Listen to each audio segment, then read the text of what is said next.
میں سمجھتا ہوں کہ کوئی جمہوری طریقہ شاید نہ ہو کہ جی آپ زبردستی کسی کو سزا دلوا دیں، لیکن یاد رہے وہ جو ایک کیس ہے ان کے خلاف، وہ شراب کی بوتل والا اور وہ سارا اور وہ سب کچھ، وہ تو چل ہی رہا ہے اسلام آباد پنڈی کے اندر، اسلام آباد کے اندر. تو بہت ساری چیزوں میں تو بہت کچھ وہ بھی ہو سکتا ہے. اور پھر دوسرا طریقہ کار یہ ہے جی کہ وفاق کچھ ایسا کرے یا ایمرجنسی پروویژنس کو انووک کیا جائے، جسے گورنر رول کہتے ہیں. بیسیکلی تو وہ ایمرجنسی پروویژنس ہے نا، وہ انووک کی جائیں اور یہ گورنر رول ٹائپ کوئی چیز لگا دیں. لیکن وہ بھی اتنا آسان نہیں ہے، اس کے لیے بہت زیادہ سیاسی کیپٹل، ریاستی کیپٹل چاہیے اس کام کو ایکسرسائز کرنے کے لیے. اتنا آسان یہ کام نہیں ہے. لیکن جس نہج پہ یہ معاملہ چلا گیا ہے، میرے خیال میں عمران خان صاحب کے ساتھ تو ایشو تھا ہی.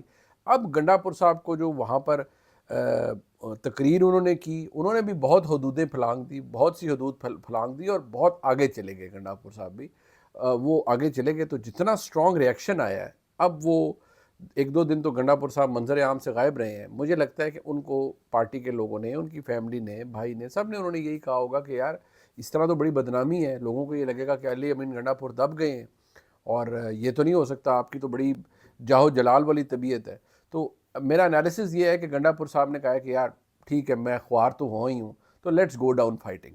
میں اب لڑتے ہوئے ہی جاؤں گا، لڑتے ہوئے ہی، جیسے ہوتا ہے نا لیٹس گو ڈاؤن فائٹنگ، کوئی بات نہیں، میں آخری وقت تک لڑوں گا. تو وہ گنڈا پور صاحب نے آج یہ ریزنٹمنٹ شو کی ہے، میسج شو کیا ہے اسٹیبلشمنٹ کو کہ میں بالکل آپ کی کسی بات سے نہیں ڈرا، میں بالکل اپنی جگہ موجود ہوں. اور آپ دیکھیں، میں اب یہ کہنا کہ تمہارے باپ کا نوکر نہیں ہوں، تو یہ وہ وزیر اعظم پاکستان کو تو نہیں کہہ رہے، یہ تو وہ اسٹیبلشمنٹ کو کہہ رہے ہیں.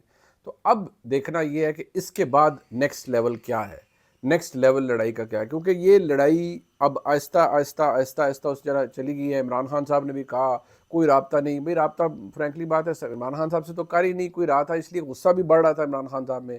وہ جلسے والا یہ ہو گیا، وہ ہو گیا. پی ٹی آئی نے بھی وہی کیا نا، ابھی جلسہ یار آپ کو اسٹیبلشمنٹ کہہ رہی ہے جی انہوں نے ہمیں این او سی دلایا، ٹھیک ہے، وہ یار آپ جا کے لتاڑ دیں حکومت کو.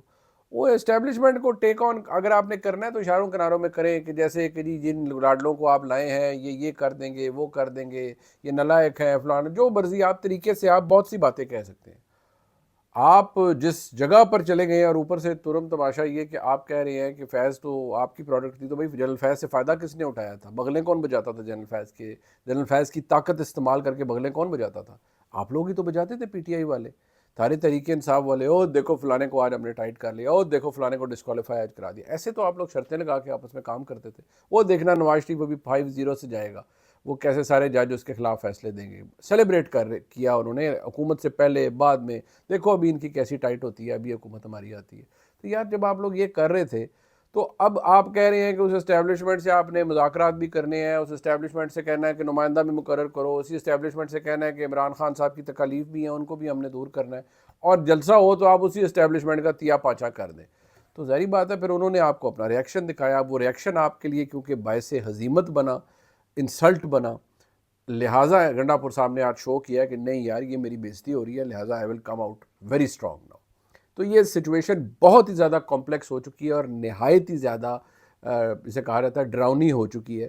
اب دو ہی آپشنز ہیں، یا اسٹیبلشمنٹ اس آج کی تقریر کو ڈسریگارڈ کر دے گی کیونکہ یا اس کے اوپر بھی ریئیکشن آ جائے گا. اور مجھے لگتا ہی ہے کہ گنڈا پور صاحب کا جو معاملہ خراب ہے، اب وہ یہی ہے کہ گنڈا پور صاحب کو بھی اندازہ ہے کہ یار میری جو پوزیشن آج کے بعد ہے وہ یہی ہے کہ انہوں نے میرے خلاف، یا اسٹیبلشمنٹ میرے خلاف کوئی نئی چیز میرے سامنے آئے گی اور مجھے مزید مسائل کا سامنا کرنا پڑے گا. اور اسٹیبلشمنٹ کے اندر بھی یہ ہے کہ آپ اگر ہمارے چیف کے اوپر، ہمارے افسروں کے اوپر ایکٹ کریں گے، اور اوپر سے جو قرارداد منظور کی گئی ہے میجورٹی کے ساتھ کل خیبر پختونخوا اسمبلی میں، جس میں بغیر نام لیے افسروں کا کہا گیا کہ یہ افسر انوالوڈ ہے.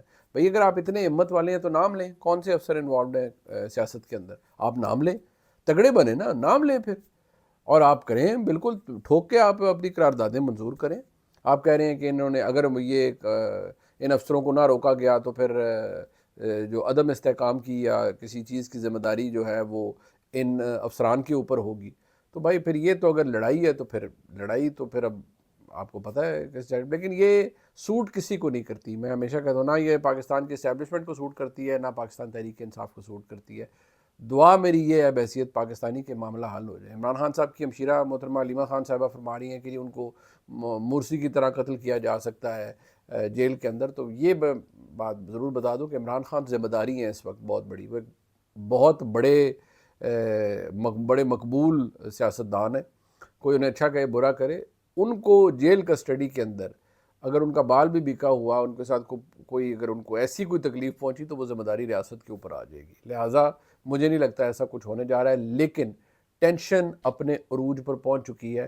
اور کیونکہ جو یوٹیوبرز کے ساتھ جو ریسنٹ بھی انٹریکشن پاکستان کی اسٹیبلشمنٹ کا ہوا، بہت سے یوٹیوبر حضرات کو بلایا گیا، ان کو یہی بتایا گیا کہ جی کوئی معافی نہیں، کوئی 9 مئی کے اوپر ریورسل نہیں اور سب کچھ ہے. تو پھر 9 مئی پہ ریورسل نہیں تو یہ بات بھی کلیئر میں آپ کو بتا دوں کہ جب تک پاکستان کی موجودہ فوج کی قیادت موجود ہے، کوئی چانس نہیں ہے کہ عمران خان صاحب کے ساتھ کسی کے یا پی ٹی آئی کے ساتھ مذاکرات ہوں. جب یہ نہیں ہے تو پھر آپ دیکھیے اور جو سب کچھ ہونے جا رہا ہے کہ چند صحافی یا یوٹیوبر حضرات کے خلاف بھی ایف آئی آئی نئے نئے پرچے دے رہا ہے، اٹھا رہا ہے یا اٹھانے کی لیے ٹیمیں تشکیل دے رہا ہے. تو میں آپ کو یہ ضرور بتا دوں، میری درخواست ہوگی اسٹیبلشمنٹ سے بھی، تمام اداروں سے بھی، کہ آپ پلیز جو کارروائی کریں آئین اور قانون کے مطابق کریں، ایویڈنس کے بیسس پہ کریں. اگر کسی کو آپ گرفتار کرتے ہیں کسی کیس کے نتیجے میں تو شواہد کے مطابق کریں اور پتہ ہو اس کے گھر والوں کو، تاکہ وہ جہاں وکیل کو لے جا سکیں، بیل کے لیے اپلائی کر سکیں، کچھ کر سکیں، بندہ غائب نہ ہو. یہ میں تو کیونکہ ایک عام کمزور پاکستانی ہوں، لہٰذا میں تو یہ التجا ہی کر سکتا ہوں. کیونکہ یقین مانیے جب آپ کلوزلی اتنی چیزوں کو دیکھتے ہیں تو آپ کو اندازہ ہو جاتا ہے کہ یہ کام بہت خراب ہو رہا ہے. اور یقین مانیں یہ لڑائی، میں بار بار کیوں کہتا ہوں کہ لڑائی، یہ سختی، کیونکہ اب آپ کو نا مزید نئے نئے ایپیسوڈز آنے والے چند دنوں کے اندر نظر آئیں گے. میں نے پہلے بھی کہا تھا سپٹمبر میں بڑا آن سلاٹ آنا ہے، تو وہ نظر آ رہا ہے اور وہ مزید آئے گا آنے والے چند دنوں کے اندر، جو بالکل کلیئر انڈیکیشنز ہیں اس کی. اور یہ میں بحیثیت صحافی آپ سے خبر شیئر کر رہا ہوں. اس بلاگ کو آپ نے دیکھا جی، لائک سبسکرائب شیئر کیجیے گا. دیکھنے کا بہت شکریہ. خدا حافظ.